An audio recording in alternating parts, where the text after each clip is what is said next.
안녕하세요 여러분. 새로운 한 주도 주님 말씀 붙들고 살아가는 그런 한 주가 되기를 축복합니다. 오늘 본문은 역대하 11장입니다. 르호보암이 예루살렘에 이르러 유다와 베냐민 가문의 동원령을 내려서 정병 18만 명을 소집하였다. 그는 이스라엘과 싸워서 왕국을 다시 르호보암에게 돌리려고 하였다. 그러나 그때에 주님께서 하나님의 사람 스마야에게 말씀하셨다. 너는 솔로몬의 아들 유다의 르호보암 왕과 유다와 베냐민 지방의 온 이스라엘에게 이 말을 전하여라. 나 주가 말한다. 이 일이 이렇게 된 것은 내가 시킨 것이다. 너희는 올라가지 말아라. 너희의 동족과 싸우지 말고 각자 집으로 돌아가거라. 그들은 이러한 주님의 말씀을 듣고 여로보암을 치러 가던 길을 멈추고 돌아섰다. 르호보암은 예루살렘에 자리 잡고 살면서 유다 지방의 성읍들을 요새로 만들었다. 베들레헴과 에담과 드고아와 벳술과 소고와 아둘람과 가드와 마레사와 십과 아도라임과 라기스와 아세가와 소라와 아얄론과 헤브론이 그가 유다와 베냐민 지방에 세운 요새 성읍들이었다. 그는 이 요새 성읍들을 강화하고 거기에 책임자를 임명하고 양식과 기름과 술을 저장하여 두었다. 각 성읍마다 방패와 창을 마련하여 두어 성읍들을 크게 강화하였다. 이렇게 유다와 베냐민은 르호보암의 통치하에 들어갔다. 이스라엘 전국에 있던 제사장들과 레위 사람들이 모두 자기들이 살던 지역을 떠나 르호보암에게로 왔다. 레위 사람들이 목장과 소유지를 버리고 유다와 예루살렘으로 온 것은 여로보암과 그의 아들들이 그들에게 주님을 섬기는 제사장 직분을 수행하지 못하게 하고 따로 제사장들을 세워서 여러 산당에서 수점소 우상과 자기가 만든 송아지 우상을 섬기게 하였기 때문이다. 이 밖에도 이스라엘 모든 지파들 가운데서 주 이스라엘의 하나님의 뜻을 찾기로 마음을 굳힌 이들이 주 조상의 하나님께 제사를 드리려고 레위 사람을 따라 예루살렘에 왔다. 그들은 유다 나라를 강하게 하고 솔로몬의 아들 르호보암의 왕권을 확고하게 하여 주었다. 그러나 그것은 3년 동안 뿐이었다. 르호보암이 다윗과 솔로몬의 본을 받아 산 것이 3년 동안이었기 때문이다. 르호보앗은 마할랏을 아내로 맞이하였다. 마할랏은 아버지 여리못과 어머니 아비하일 사이에서 태어난 딸이다. 그의 아버지 여리못은 다윗의 아들이고 그의 어머니 아비하일은 이새의 아들인 엘리압의 딸이다. 마할랏과 사이에서 세 아들 여우스와 스마랴와 사함이 태어났다. 그 뒤에 르호보암은 압살롬의 딸 마아가를 아내로 맞아들였는데 마아가의 사이에서는 아비야와 아떼와 시사와 슬로밋이 태어났다. 르호보암은 아내 18명과 첩 60명을 거느렸고 그들에게서 아들 28명과 딸 60명을 보았지만 그는 다른 아내들이나 첩들보다 압살롬의 딸 마아가를 더욱 사랑하였다. 르호보암은 마아가의 아들 아비야를 자기의 후계자로 삼을 생각이었으므로 왕자들 가운데서 서열을 가장 높게 하였다. 르호보암은 슬기롭게도 자기 아들들에게 유다와 베냐민 전 지역과 요새 성읍들을 나누어 맡기고 양식도 넉넉하게 되어 주었으며 아내들도 많이 얻어 주었다. 아멘. 자, 여로보암을 필두로 하는 이스라엘의 10지파가 반역을 해서 나라가 이제 남유다와 북이스라엘로 둘로 갈라진 후에 르호보암은 즉각 유다와 베냐민 가문의 동원령을 내려서 정병 18만 명을 모집을 했죠. 르호보암으로서는 당연히 힘으로라도 12지파 연합의 한 나라를 회복하려고 했던 것이고 왕의 명령하에 일사불란하게 움직일 수 있는 군사 조직이 살아있는 이 남유다에 비해서 북이스라엘은 아직 싸울 수 있는 사람들은 있다 할지라도 아직 체계가 명령 체계 같은 것들이 갖춰져 있지 않기 때문에 이 때만 놓고 본다면 르호보암의 이런 결정은 아주 시적절한 거예요. 그렇지만 하나님은 선지자 스마야를 보내셔서 르호보암을 막아서셨습니다. 이스라엘이 여로보암에게 미혹되어서 하나님을 떠나 숫 염소와 송아지 우상을 섬기는 미련한 길로 갔지만 그럼에도 불구하고 그들을 칼로 멸하시고 피를 흘리는 것은 하나님의 방식이 아닌 거예요. 많은 사람들이 오해하는 것 중에 하나가 공의의 이 정의로운 하나님은 심판하시는 분이고 심판하시는 이 하나님의 심판은 아주 폭력적이고 가혹하기 때문에 그분은 이 피 흘리기를 주저하지 않으시는 분이라는 이런 오해가 아주 전반적인 오해가 깔려 있는데 그렇지만 여러분 심판을 향한 하나님의 마음을 단적으로 알 수 있는 구절이 창세기 6장 6절 7절 말씀입니다. 땅 위에 사람 지으셨음을 홍수 때 얘기죠. 사람 지으셨음을 후회하시며 마음 아파하셨다. 주님께서는 탄식하셨다. 내가 창조한 것이지만 사람을 이 땅 위에서 쓸어버리겠다. 사람뿐 아니라 짐승과 땅 위를 기어다니는 것과 공중의 새까지 그렇게 하겠다. 그것들을 만든 것이 후회되는구나. 아멘. 요 말씀이 창세기 6장 6절 7절인 말씀인데요. 하나님은 어때요? 심판을 마음 아파하시죠. 한탄하시고 탄식하시고 도무지 어찌할 수 손댈 수 없을 만큼 내비두면 서로 잡아 뜯어서 결국 멸망으로 나아갈 수밖에 없을 만큼 철저하게 망가지기 전까지는 심판의 손을 드시는 것, 특별히 폭력적인 방법을 사용하시는 것을 주저하고 또 주저하시는 것이 하나님입니다. 이스라엘을 도구 삼아서 가나안 땅을 심판하시기까지 400여 년의 유예 기간을 주시면서 하나님은 망설이셨고 마치 가나안 땅의 씨를 말리라고 하신 것처럼 이건 불신자들이 이제 많이 공격하는 거예요. 이제 유대교의 하나님, 기독교의 하나님은 폭력적인 하나님이다. 가나안을 진멸하라고 했다. 이런 얘기. 이 가나안의 씨를 말리라고 하신 그 말씀하신 것은 당시에 전쟁을 명할 때 쓰는 관용어일 뿐입니다. 정말 뭐 거기 있는 거는 생명을 전부 다 뭐 호흡을 다 끊어버려라. 그게 아니죠. 그게 아니라 전쟁하러 나갈 때 전쟁을 명할 때 당시에 군주들이 쓰던 관용어예요. 그러니까 그렇게 말하면 전쟁을 나가서 열심히 싸우라라는 얘기이기 때문에 인간의 언어를 차용해서 그렇게 말씀하신 것 뿐입니다. 정말 뭐 티끌 하나까지 다 없애버리라 그런 얘기가 아니죠. 그런데 또 이게 제가 하는 말만이 아닌 게 성경을 조금만 더 진지하게 읽어본 분들이라면 가나안에 이후에 노예로 삼은 사람, 가나안에 남아있는 부족들 엄청 많이 남아있습니다. 이게 그러니까 앞에서 진멸하라는 말하고 안 맞는 거죠. 그런 뜻이 아닌 거예요.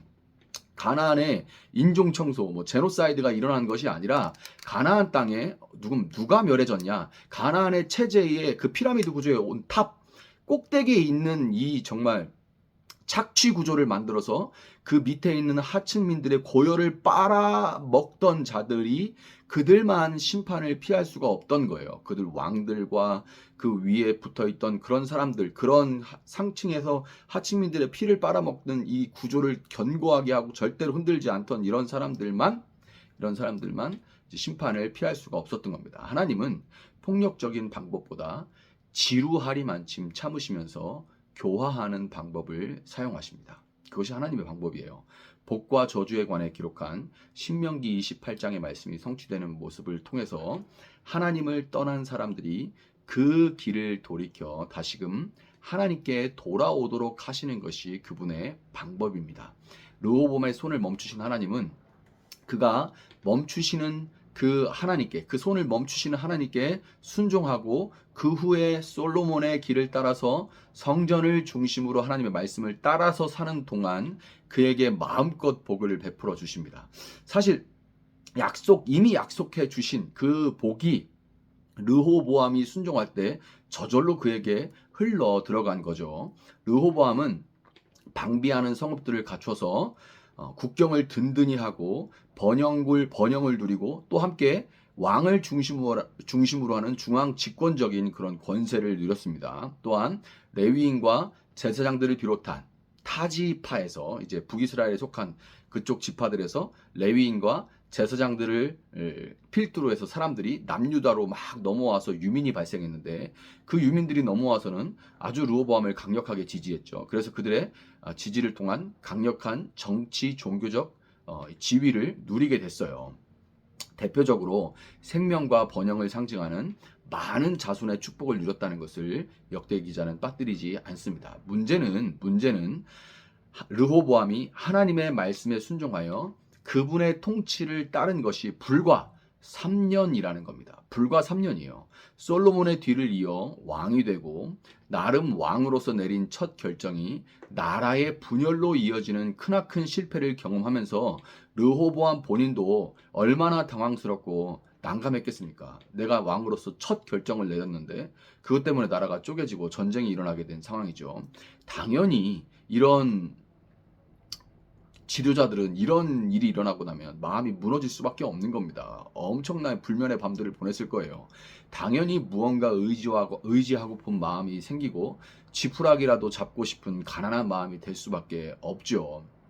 겸손한 마음과 함께 할아버지와 아버지의 하나님을 향한 영적인 각성과 함께 열심히 생겨나게 됐고 그는 그의 이런 모습을 불쌍히 여기시는 하나님의 도움을 얻게 됩니다. 그렇지만 나라가 통치 초기에 혼란에서 벗어나고 번영에 이르게 되니까 르호보암은 변하기 시작해요. 잘 돌아가는 것이 보이고 주위에 좋은 소리 하는 사람들로만 가득하게 되자 그의 마음에 하나님이 아니라 자기 스스로 왕이 되고자 하는 교만한 마음이 싹트기 시작한 겁니다. 물론 그는 왕이지만 그 이스라엘에는 참된 왕이 있는 거죠. 하나님. 그런데 그 하나님은 이제 제쳐두고 자기 스스로 혼자 우뚝 선 왕이 되고 싶었던 거예요. 선지자 스마야가 교만해진 르호보암에게 하나님 말씀을 전하지 않았을까요? 왜 안 전했겠습니까? 전했겠죠. 그러나 르호보암은 더 이상 듣지 않았습니다. 참 지혜인 듣는 마음을 잃어버렸던 것이고, 그러자 반대로 신명기 28장에 기록된 저주가 유다 땅에 흘러 들어오기 시작했습니다.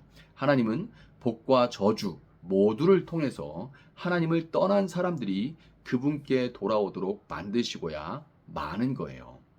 하나님의 이런 지난한 방식은 한편으로는 답답하게 보일 때가 있는 것이 사실입니다. 그냥 싹 쓸어버리고 막 무섭게 하고 막 이러면 금방 될 것 같은데, 악한 사람이 잘 되는 모습이나 교회를 다닌다고는 하는데 이 사람이 다니는 사람인지 믿는지 안 믿는지도 제대로 분간도 안 가는, 예배당 문 나가자마자 그냥 바로 뭐 믿지 않는 사람하고 다를 게 하나도 없는 그런 모습들을 보면, 그런데 막 또 자식도 잘 되고 모든 것들이 잘 되기만 하는 그런 모습을 보면 하나님의 방식이 원망스럽까지 할 때가 있죠. 아니 철저하게 좀 따져가지고 저렇게 했으니까 막 바로 벌 내리고 이렇게 하면 얼마나 좋습니까? 그렇지만 그런 마음의 근간에는 뭐가 있냐면, 나는 그 사람보다 낫다, 잘하고 있다, 나는 잘하고 있다라는 그런 교만한 마음이 깔려 있는 거예요. 이런 교만한 마음을 갖고 있는 나를 참아주시고 오늘 이 말씀으로 깨닫도록 하시는 하나님의 방식이,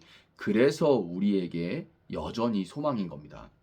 여러분, 신실한 하나님 앞에서 진정한 능력이라는 것은 신실함이에요. 이 신실함을 잃어버리는 이스라엘 백성들에게 호세아서를 보면 너희 사랑이 어찌 이렇게 아침 이슬 같냐 이렇게 한탄을 하십니다. 하나님 정말 원하시는 것은 변치 않는 사랑이에요. 화려한 은사, 뭐 이런저런 은사들, 또 뭐 이런저런 기술들, 이런 것도 좋지만 복과 저주의 근원 되시는 하나님 앞에 한결 같음이 진정한 능력이라는 것을 저도 이제 개척교회를 해서 목회를 하면서 더욱 뼈저리게 느껴가고 있습니다.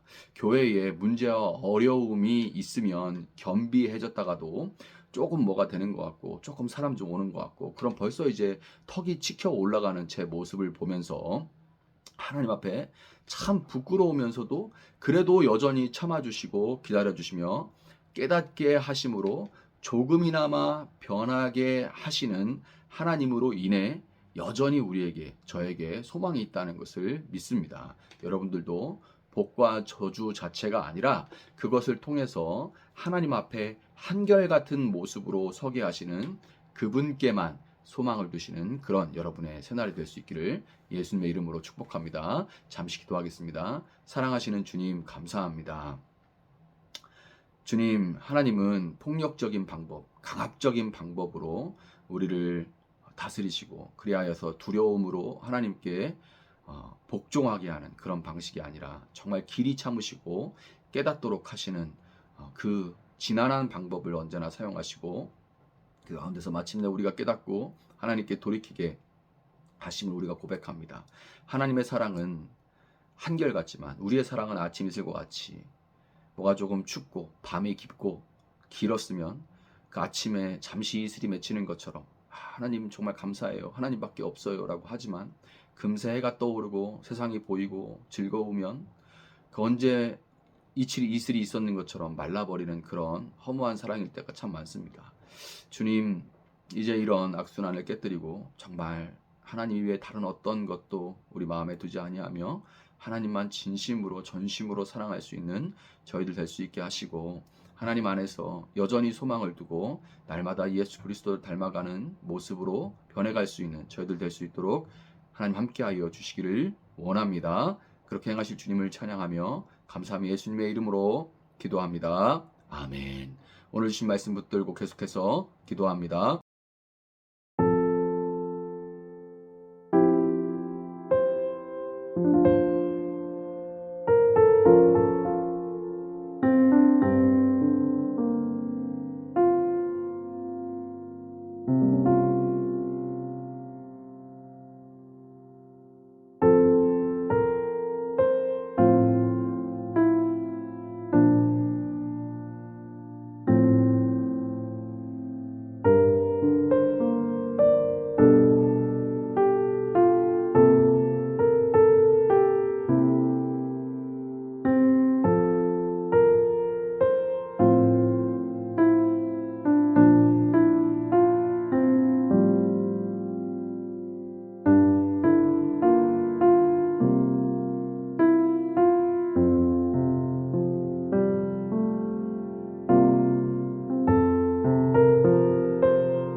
주